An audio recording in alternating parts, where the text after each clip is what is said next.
Programa Ponto de Vista com Nelson Freire. Oferecimento. Sistema Fé Comércio RN. Trabalhando para o desenvolvimento da RN. Consórcio Dourado. Seu sonho sem juros. Ligue 4008-6868. Sicredi. Gente que coopera, cresce. Realize. Otimizando resultados para a sua empresa. Hoje, o programa Ponto de Vista recebe e entrevista o médico oftalmologista Dr. Joaquim Santiago Dantas Neto. Ele vai falar sobre a sua especialidade, oftalmologia, e, sobretudo, sobre a sua grande paixão, que é o vinho. Então, nós vamos ter uma conversa muito produtiva, que você, telespectador, telespectadora, vão gostar muito de assistir, porque tanto a gente vai conversar um pouco, bater um papo sobre a especialidade dele, que é tão importante, como, sobretudo, sobre o néctar dos deuses.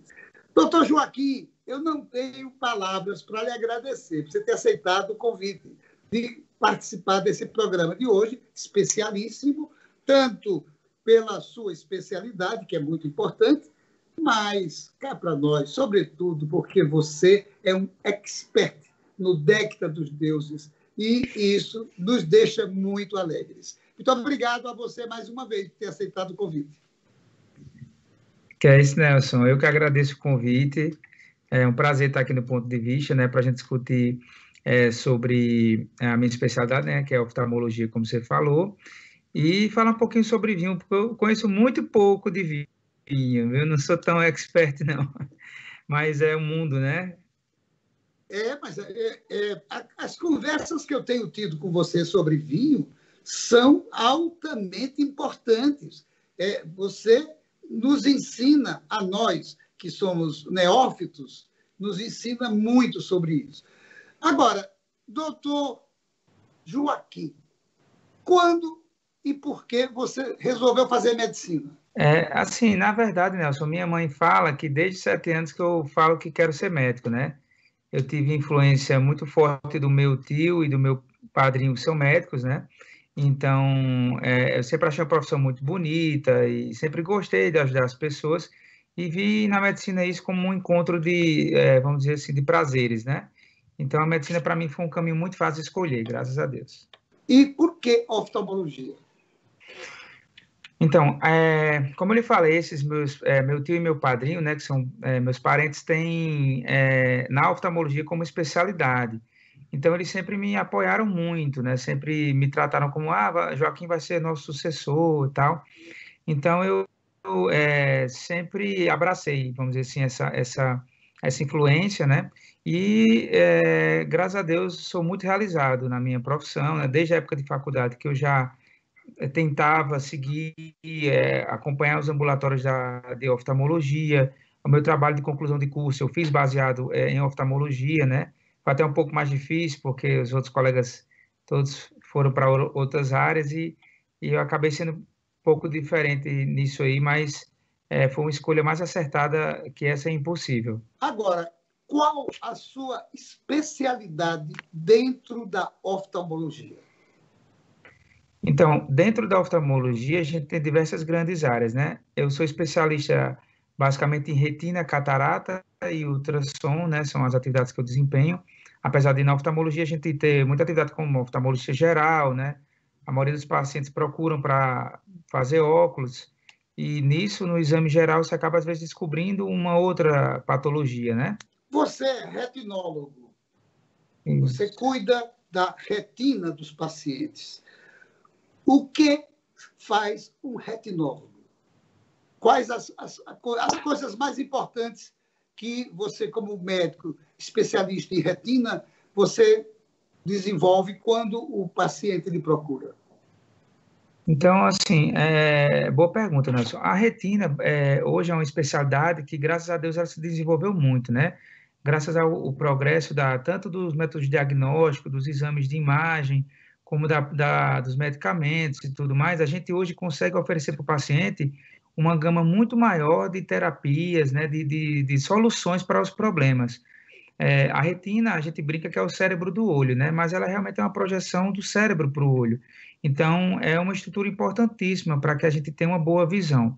E como retinólogo, você, desde dar o diagnóstico inicial para um paciente que, às vezes, lhe procura achando que está com problema por óculos, por exemplo, ou então você até acompanha pacientes que têm doenças crônicas, né? Pacientes que têm diabetes, hipertensão arterial, artrite reumatoide, lúpus, enfim, diversas doenças podem afetar a retina de forma grave, até irreversível. E é o papel do retinólogo, tanto clinicamente como cirurgicamente, às vezes oferecer uma solução para esses pacientes. Agora a gente está vivendo uma pandemia. E na pandemia, eu soube que você pode contrair o coronavírus tanto pela boca, como pelo nariz e como pelos olhos. Como é que se dá essa infestação do vírus através dos olhos? Então, a lágrima, assim como outros produtos, vamos dizer, do nosso organismo, ela consegue eliminar vírus, né? Alguns estudos detectaram partículas virais do Covid-19 na lágrima, então a gente pode, vamos dizer assim, ter infecção pelo Covid-19, pelo coronavírus, pela lágrima, né? É por isso que a gente sempre tem que ter cuidado, né? Em relação a coçar os olhos, em levar algum objeto que você tenha manipulado para a região de mucosa, porque é uma região de alta transmissibilidade, tanto a mucosa dos olhos, que é a conjuntiva, como a mucosa da boca, né? Mucosa oral. Você tem recebido alguns pacientes que se infectaram do coronavírus por causa dos olhos? É muito difícil você, ter uma conjuntivite, vamos dizer assim, né, do coronavírus como uma porta de entrada. Realmente ainda um diagnóstico um pouco obscuro. De fato, eu já peguei pacientes que acabaram retornando para mim com conjuntivites um pouco atípicas, né, que com o decorrer dos dias desenvolveram sintomas respiratórios e acabaram tendo diagnóstico de coronavírus. Mas não tem como a gente afirmar que a infecção, a porta de entrada, se deu pelos olhos. Geralmente, a conjuntivite do COVID-19, ela é um sintoma como os outros da doença. Não saia daí. A gente volta em instantes para o nosso segundo bloco. Programa Ponto de Vista com Nelson Freire. Seu papel é estudar. O nosso é tornar possível seus estudos. Seu papel é dirigir com responsabilidade. O nosso é tornar possível o seu carro. Seu papel é decidir viver junto para sempre. O nosso é tornar possível o futuro de vocês dois. Seu papel é amar seus filhos. O nosso é tornar possível o lar da sua família. Consórcio Eldorado. Há 30 anos, o nosso papel é tornar possível. Daqui a 20 anos, muita coisa vai mudar no mundo. Os carros autônomos estarão por toda parte. A inteligência artificial vai fazer parte do nosso dia a dia. A biotecnologia vai eliminar doenças e nos ajudar a viver mais. As relações vão ficar mais próximas ou mais distantes. E todo mundo, dizem, vai falar a mesma língua. Mas por enquanto que o futuro não chega, você pode se preparar da melhor forma, aprendendo novos idiomas, diminuindo distâncias e fazendo o seu mundo maior. Nestes 20 anos, o Senac Idiomas comemora suas conquistas, ajudando você a chegar aonde você quer estar. Senac Idiomas, 20 anos, celebrando seu futuro. Tá todo mundo falando a mesma coisa. Vamos sair dessa juntos. Mas sabe quem entende disso há muito tempo? Quem sempre teve a cooperação na sua essência. No Sicredi, os recursos são reinvestidos na região, virando crédito para associados, empreendedores, produtores rurais ou até projetos sociais. E agora criamos o movimento Eu Coopero com a Economia Local. Participe, porque gente que coopera, cresce. Programa Ponto de Vista com Nelson Freire. Voltamos à nossa entrevista com o médico Dr. Joaquim Santiago Dantas Neto, oftalmologista, que no primeiro bloco falou para nós sobre a sua especialidade. Agora, você vai me permitir, Joaquim, eu vou tratar com você de um outro assunto tão importante, que é vinho, porque Dr. Joaquim é um grande expert, é um grande conhecedor dos meandros do vinho, e com ele essa conversa vai ser super importante. Joaquim, desde quando você descobriu e passou a entender sobre vinho? Eu aprendi a tomar vinho com meus tios, né?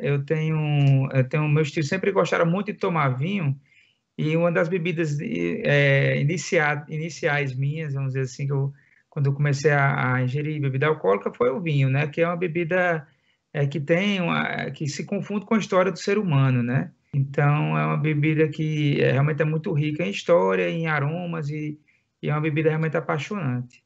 Quando o vinho passou a fazer parte dos seres humanos? Quando aconteceu a descoberta do vinho? Assim, é difícil datar, né? O que a gente sabe é que existem bebidas feitas de uva, desde de ânforas egípcias, né? E tanto o vinho, a cerveja também, né? Quanto a bebida muito difundida, também é muito antiga, mas o vinho existe da época dos fenícios, né? Coisa que remonta à antiguidade, a milênios antes de Cristo já existem arqueologicamente dados de recipientes que guardavam bebidas à base de uva, né? Que a gente pode falar um vinho mais primitivo. Menos elaborado, talvez, porque hoje os vinhos são muito bem elaborados e muda o sabor deles por cada marcas e ano de fabricação. Agora, qual é a melhor uva para o iniciante nessa trajetória para conhecer o vinho? Néctar dos deuses. Então, assim, Nelson, é difícil falar o melhor vinho para iniciante. Uma coisa que causa um pouco de dificuldade quando a gente começa a beber vinho é a questão dos taninos. Os taninos são uma propriedade que não só a uva tem, como todos os vegetais têm. Então, a gente dá o exemplo sempre assim, como fosse quando você come uma banana verde ou um limão, quando aquele paladar mais forte, que às vezes gruda, né, na língua, então o tanino é mais ou menos isso, eu poderia exemplificar. Então, uvas que têm taninos mais aveludados, ou taninos mais fáceis de tomar, são principalmente os vinhos brancos, né? São vinhos mais açucarados também, mais de paladar mais, vamos dizer assim, mais simples. E dentre as uvas de vinho tinto, que são, né, a maioria das pessoas prefere o vinho tinto, a gente tem, por exemplo, a uva Pinot Noir. Pinot Noir é uma uva assim, que para quem está começando a tomar vinho, é o que eu recomendo bastante. É um vinho leve, um vinho de coloração bem rubi, então é uma uva bem legal para quem está começando a tomar vinho. Vinho tinto, quantas, mais ou menos, pelo menos aproximada, quanto tipo de uva existe que fabrica o vinho tinto, por exemplo? São muitas varietais, né? São muitas variedades que existem de vinhos. O que a gente pode falar é que, assim, com a difusão da vinicultura no mundo, existem países que se especializaram em específicas caixas de uva, né? Mas existem muitas uvas, existem muitas caixas diferentes, dezenas, né, de uvas diferentes, que são viníferas, né? Uvas que podem dar vinho. Porque tem aquelas uvas também que a gente faz, a maioria das vezes, só o suco da uva, né? Que elas não são muito recomendadas para vinificação. O tipo da terra onde é cultivada a uva e o clima significam muito para a qualidade dos vinhos? Sem dúvida, sem dúvida. Assim, no mundo dos vinhos, né, se a gente dá o nome de terroir, né? O terroir é a característica exatamente do solo, da altitude, da temperatura, que trazem ao vinho um sabor único. Aquele ditado que diz que o vinho, quanto mais velho, melhor, é realidade? A pergunta é a seguinte: a fabricação do vinho depende do ano em que ele é feito? Não, isso aí é um pouco de mito, né? É claro, assim, que tem vinhos são vinhos que são feitos para guarda, que a gente chama. Então, esses vinhos de guarda são vinhos que resistem por muitas décadas até de envelhecimento, né? Em contrapartida, tem vinhos que são mais comerciais, que, pelo contrário, não podem ser guardados por muito tempo, que eles podem estragar.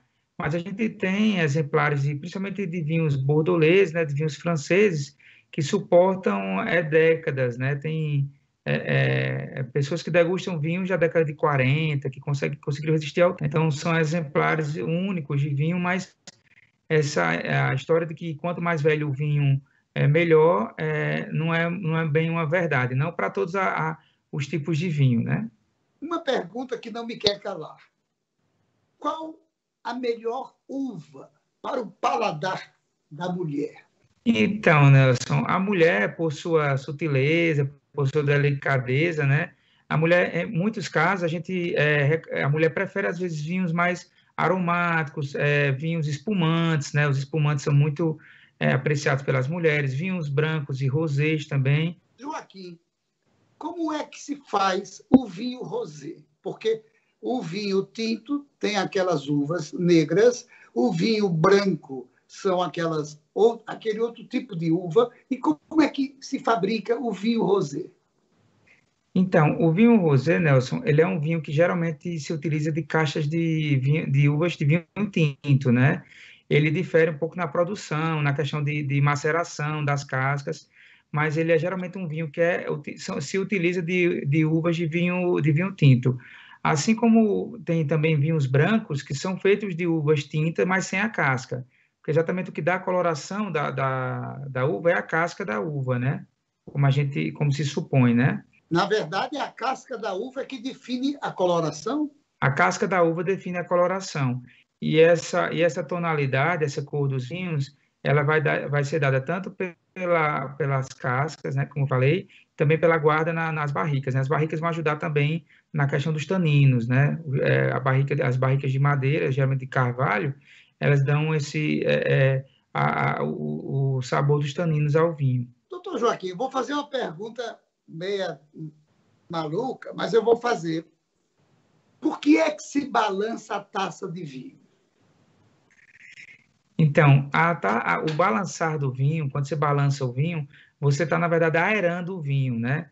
O que acontece muitas vezes é que quando você oxigena o vinho, você acelera o processo vamos dizer assim, de maturação dele.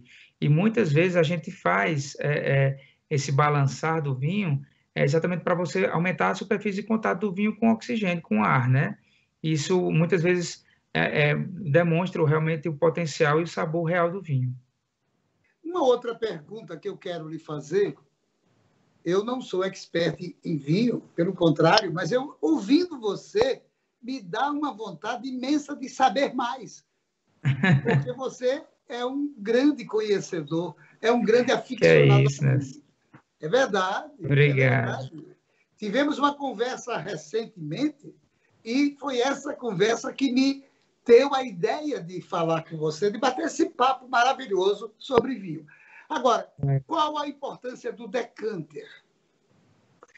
Então, o decanter segue o mesmo princípio, né, da questão do balançar. Porque, na verdade, você pode decantar o vinho na própria garrafa, né? Só que a área de contato de ar da garrafa com o vinho é muito menor que no decanter.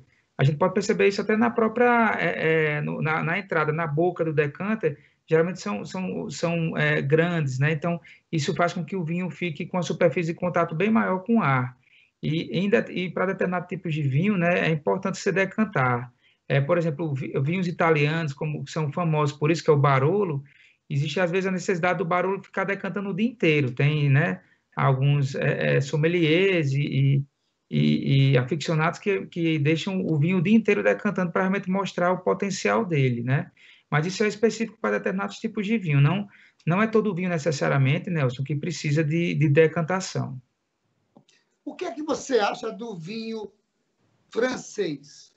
É diferente em que do vinho italiano, por exemplo, ou do vinho alemão, que a gente aqui de vez em quando encontra nos locais que vendem vinhos. Qual é a diferença do vinho francês para o vinho italiano, para o vinho alemão? Você poderia dizer isso para a gente? Aí a gente volta, né, um pouco para aquela questão do terroir, né? Eu acho que essa questão do vinho é uma questão muito pessoal. A França, como tem vários microclimas distintos, por exemplo, a França produz rosé na Provence que em nenhum outro lugar você vai encontrar. A região de Bordeaux produz os vinhos mais, vamos dizer assim, renomados, né, mais famosos do mundo. São garrafas que custam milhares de reais em alguns casos, né? A região de Bordeaux já produz um Pinot Noir muito bom.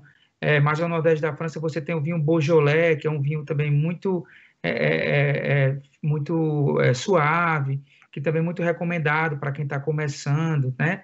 E na Itália a gente tem também diversas regiões com bons vinhos, né? A gente tem a região de Piemonte, que produz vinhos excelentes, o Vêneto, principalmente a Toscana, né? A gente tem os vinhos que a gente chama hoje de super toscanos, que estão super em evidência, né? Que são vinhos exatamente que pegam uvas de Bordeaux, né?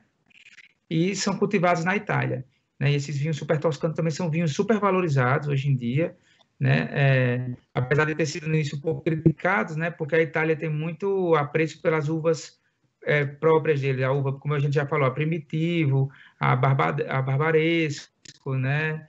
Brunello, a gente tem várias uvas na Sangiovese, tem várias uvas típicas da Itália, o italiano tem muito orgulho dessas uvas, né?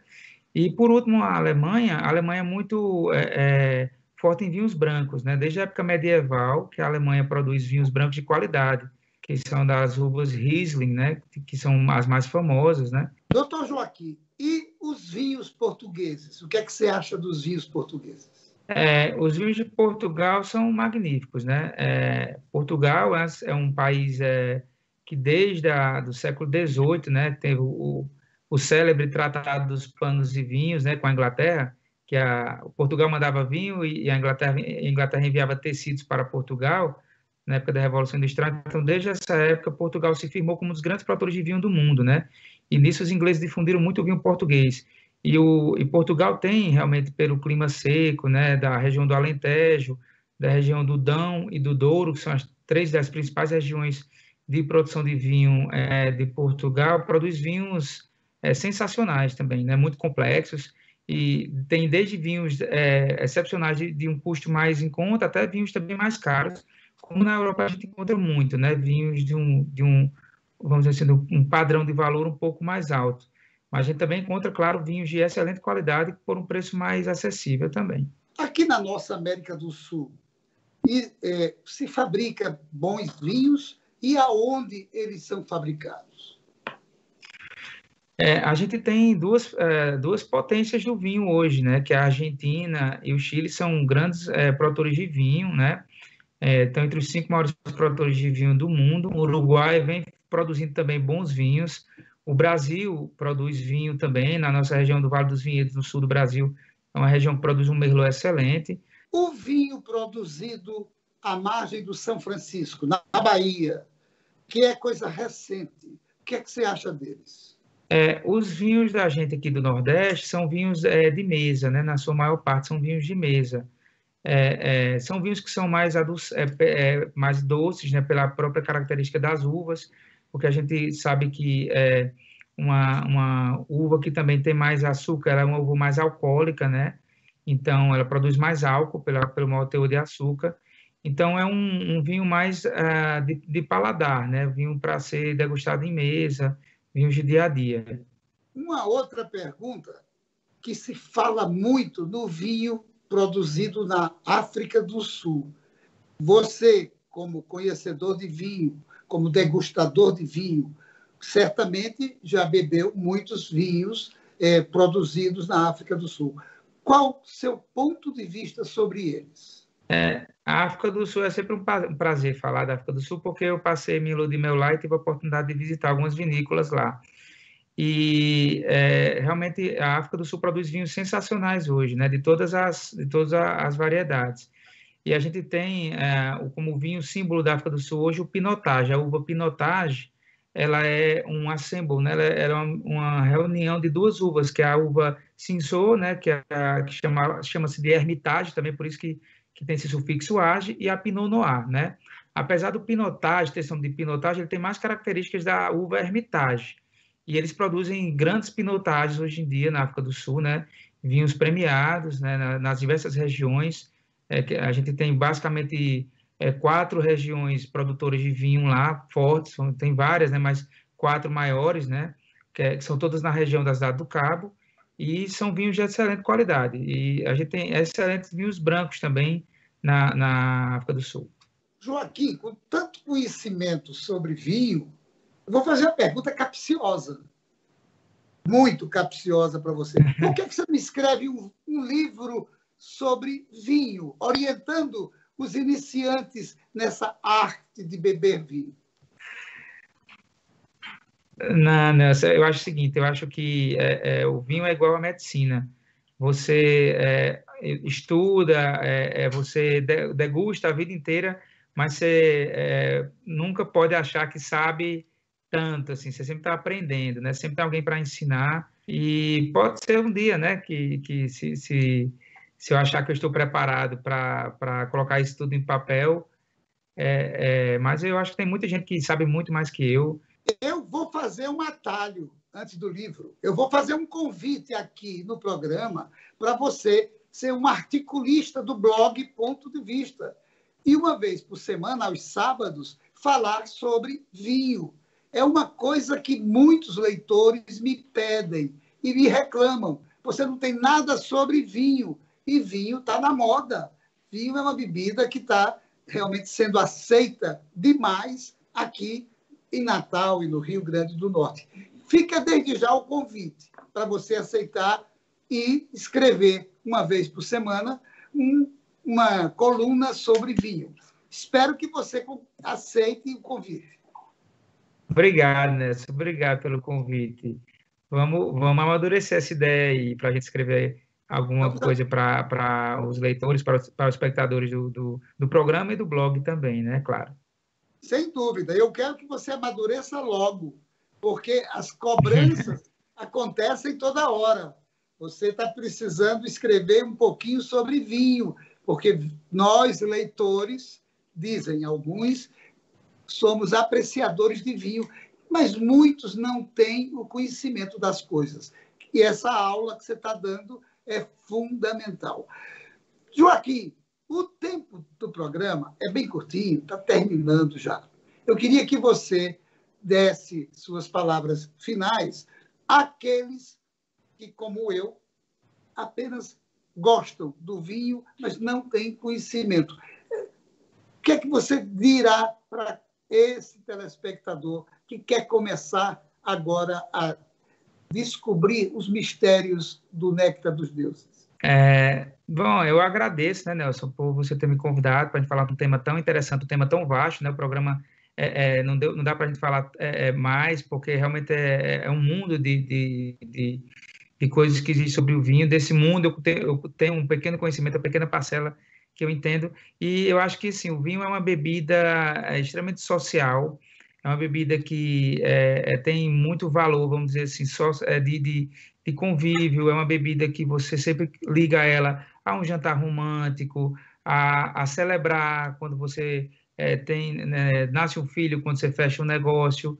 Então, o vinho e suas variedades, né, ele é uma bebida, acho que está arraigada na nossa cultura, né?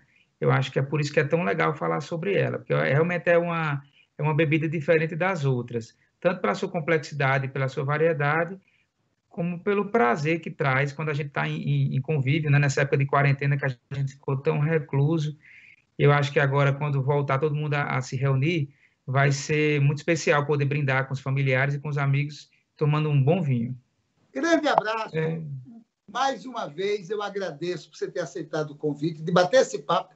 É um papo descontraído, mas depois que eu tive várias conversas com você, eu anotei na minha agenda, eu tenho que falar com o Dr. Joaquim Santiago Dantas Neto, porque ele é conhecedor do vinho e certamente foi um programa maravilhoso esse, que o telespectador e a telespectadora gostaram imensamente. Mais uma vez, obrigado a você por ter aceitado o convite.